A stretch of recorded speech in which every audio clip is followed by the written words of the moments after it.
Hey, how's everyone doing tonight? Oh no. Lynn did tell you guys my name's Trevor. I don't think I've ever looked more like a Trevor than I do right now. You guys agree? I was going for like a really specific look tonight, and I hope that I accomplished that. The look that I was going for was a little boy raided his stepdad's closet. Did I accomplish what I went for?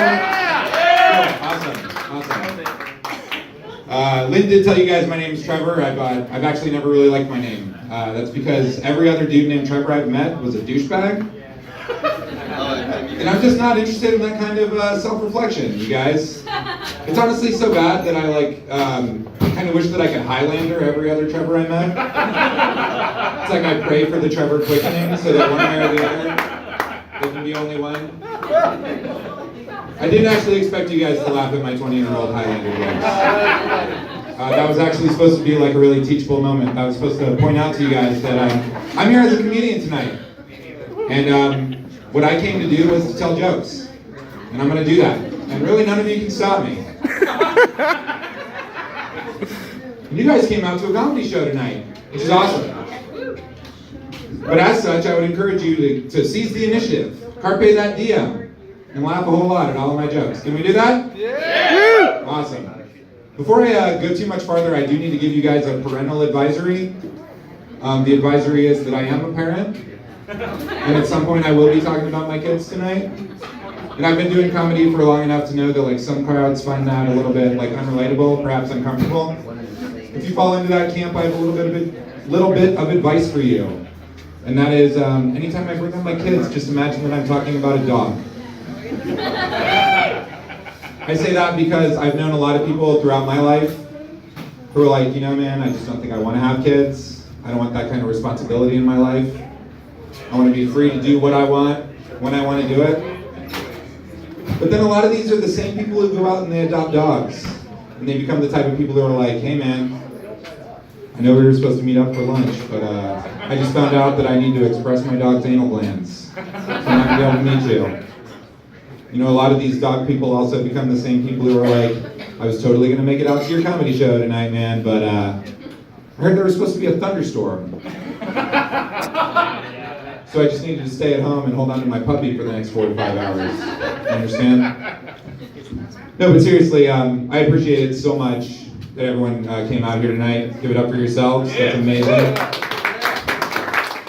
I usually say I can't speak for anyone else, but I'm pretty sure tonight I actually can speak for everyone else involved in the show tonight and say how much that absolutely means to each and every one of us. Hell yeah. Like for me, I think all I've ever really wanted was for people to come out and see me and support me in something that I love and that I feel passionate about. You know, it's like when I was in high school, one or both of my parents came to every single like sporting event or marching band thing that my sister participated in. And given that information, you guys might find it just a little bit hard to believe that neither one of my parents has ever once come out to see me smoke pot and play Dungeons and Dragons. Not even one time. It's crazy. It's crazy. No, but I love doing stand-up comedy. I love it like more than pretty much anything else in the world. But I am asked like fairly frequently since I started telling people that I do stand-up comedy. Like I'm asked all the time, like, what makes you want to do comedy? Like, why do you think that you deserve to get up there and be a stand-up comedian? And it's like, fuck you and your rude-ass question. It's ridiculous. I do it because I think I'm funny, and I take it from your line of questioning that you don't agree. No, but here's the truth, though. Here's the God's honest truth, my right hand to God. The real reason that I keep doing stand-up comedy is this. It is much cheaper than therapy. You guys, seriously. Honest to God, I could be paying like $140 an hour to force one person to listen to me. But if you look around this bar, there's like 40 or 50 people still here tonight that basically have no choice but to listen to me and my problems for the next few minutes. I think I'm going to really make some breakthroughs here tonight, you guys. Thank you guys so much. I really appreciate it. I'm also really proud of everyone just for like making it out of the house tonight. Pat yourself on the back for that one. That's awesome. Like, I consider it a victory any day that I get out of the house to do something fun. Like, I think there are a lot of days actually that like I would be okay if I never had to leave my house. Do you guys think that people who own tiny homes feel that way? Because like, I don't want a tiny home, but I would take one if I never had to leave it. You know what I'm basically saying is, give me a coffin with the internet and I'll be good. I really like that joke. I don't care if you guys don't like that joke. It doesn't matter. Because I really like that joke because people hear that joke and they assume that it's a suicide joke. And you couldn't be farther from the truth. Because when I die, I want to be cremated. And you don't hear me telling jokes about burning my house down, right? I did tell you guys I'm a parent. I'm a full-time single parent to 2 kids. I pause here for an applause break. It really doesn't like bear going into it too much. Like you've heard this story 1,000 times before. Like some irresponsible woman got me pregnant, couldn't handle it, left me with the kids, right? No, but like there is actually this one like super interesting fact that you should know about being a full-time single dad. And that is the fact that my children's mother is a real piece of shit. Heard that. And like, I didn't say that. I would never say that. I've got a lot of respect for her. That's the state of Florida that said that. Because like, I would challenge anyone in this room to like take a real hard look at me and be like, yeah, 2 kids, full-time care and feeding, that responsibility belongs to him. And the state of Florida had to make that calculus. They looked at me and they looked at another person and they were like, yes, 2 lives belong to that man. Which is crazy. Being a parent is awesome though. Like, I really do love it. I really love being a parent. I get to play a lot of like really cool games with my kids because we hang out all the time. I'm not one of these bullshit single dads. Hanging out with my kids constantly. The other day, me and my kids were hanging out and we were playing one of their favorite games. We were playing Cops and Robbers. You guys ever played that game? So, Cops and Robbers is this really awesome game where I'm always the criminal and my kids are always the cops. And so we were playing this game and my daughter looks at me. She shouts in my face, she says, "You're handcuffed!" She hits both my wrists with slap bracelets. And I laughed because up to this point, handcuffs haven't been a part of her program of police brutality. But I was laughing and she looked at me and she's like, "What's funny?" And I explained to her that the word is actually handcuffed, not handcuffed. But after a little bit of discussion, we did agree that handcuffed is the better word, right? So anyway, my son turned off his body cam and my daughter spit in my face and slammed my head against the table.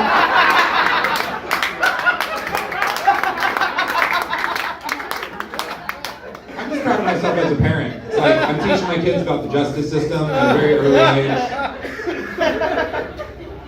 So anyway, my arraignment is Tuesday, you guys.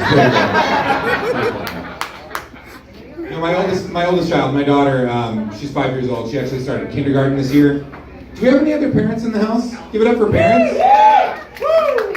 Sexy, childless people, I'm happy you're here too. Let me know what's up later.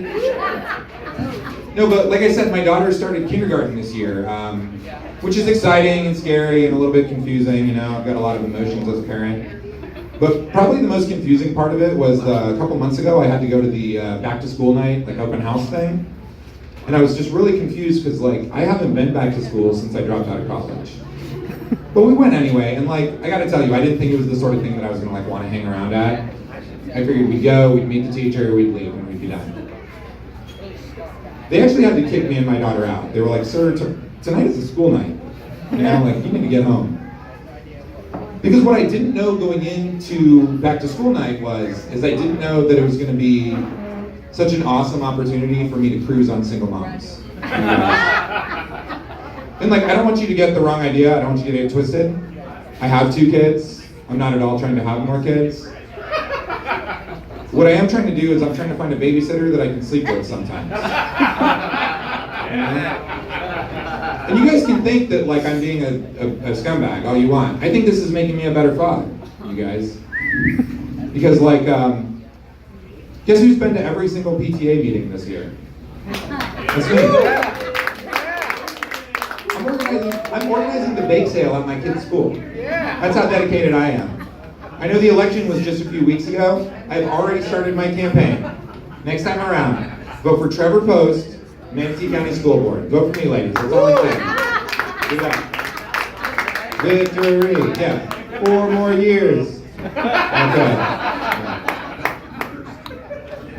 So if you guys have been paying like absolutely any attention to this so far tonight, you're gonna be like none of you are gonna be surprised to learn that I'm still incredibly single. I got divorced a couple years ago, and like right after the divorce, I labored under this insane delusion that like I was just gonna like get out there and start dating, and everything was gonna be cool and normal. And like somehow I was forgetting the fact that like even before I was married, like it's not exactly like I was killing it in the romantic realms. It probably has something to do with the fact that I say things like I'm not killing it in the romantic realms, you know. But like when I really take a long and hard look at my life, I figured that the best thing to do would probably be to just like officially retire from dating. Like I think there's honor in that, you know. Like the question I've got to ask myself is, how many times can you go undrafted and still consider yourself a part of the league? You know what I'm saying? And like I just don't think that I like click with the whole like dating and relationship scene. Like most of the people I know who are out there like dating are out there trying to play basketball. You guys have ever heard of people like comparing dating to like sports? I'm not a sports guy, if you couldn't guess. Bear with me though. But like I feel like most people are out there dating, they're playing basketball. You know? I feel like everyone's out there trying to score as much as they can from one period to the next. Whereas I've always considered myself a little bit more of a golfer, you know? Like every stroke counts. I gotta be really careful with my shots. I would have been happy with the hole-in-one, you know? But yeah, so like, I appreciate it. And I appreciate everyone like hanging around, staying with us tonight. This has been a really awesome event. Give it up for Lucian one more time. Give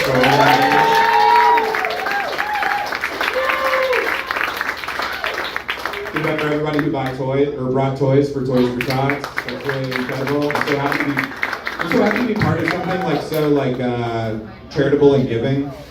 Like I've been doing comedy for a couple years now, and I really enjoy it. I told you guys earlier that I really love doing this. This is kind of like the favorite thing that I ever do. But it's a really selfish endeavor. And so I really feel fulfilled for this one time to come out here and be very egotistical in front of a bunch of people for a good cause. So thank you guys so much for that. I really appreciate that. This is the last thing I'm gonna say before I go. I have mentioned that I'm a parent. I'm a full-time single dad to 2 kids, and like any parent, you know, I want to raise my kids and indoctrinate them into like the beliefs and the values that I hold as a person. I know Christmas is just around the corner, and I very much look like I'm in the spirit of the season, but I'm not a godly person. I'm not a theistic person, so I'm not like raising my kids to be in, you know, chasing some sort of like afterlife or living by some like absurd code of morals about a sky man. I've actually instead decided to raise my kids to have, you know, like an absolute awareness and lack of fear of mortality. You know, I've raised my kids from a very early age to accept that death is something that comes for all of us. You know, each and every one in this room, eventually me, even them. You know, my kids wake up every day and they meditate on the inevitability of death, right? I have that right as a parent.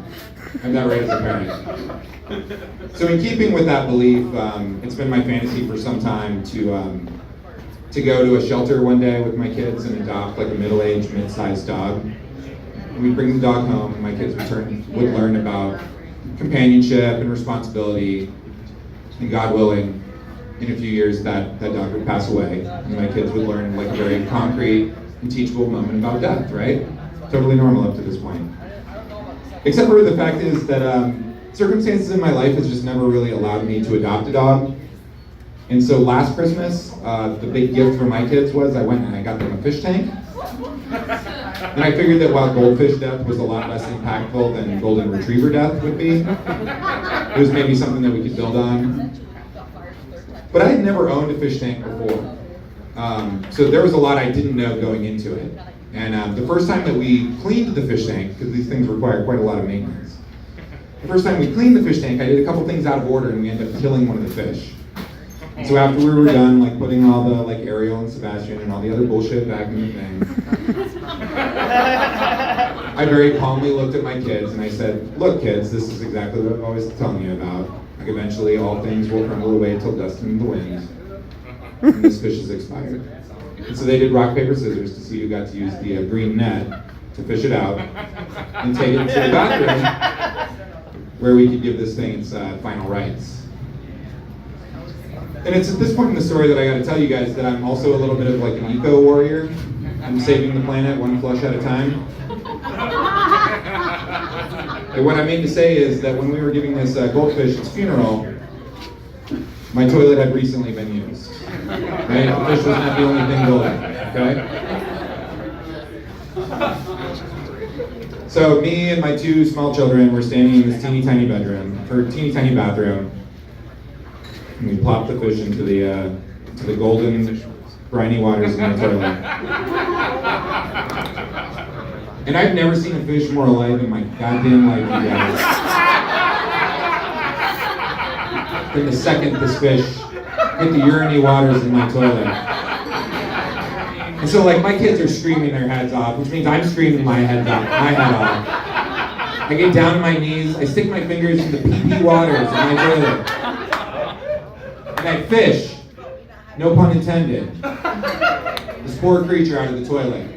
And I get it over to the sink, and I'm running cool water over it, and I'm gently massaging its scales.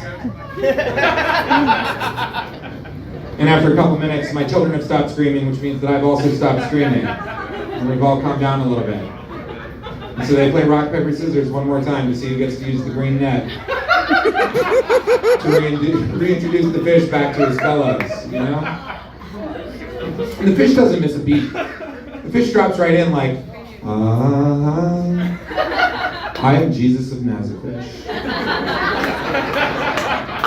King of the Jewfish, and I have returned to teach you a new way. And whereas I set out to teach this very like concrete and teachable moment to my children about the inevitability of death and the entropy of all things, I accidentally taught my kids the miracle of the resurrection, you guys. One last time, my name is Trevor Post. Give it up for Lynn and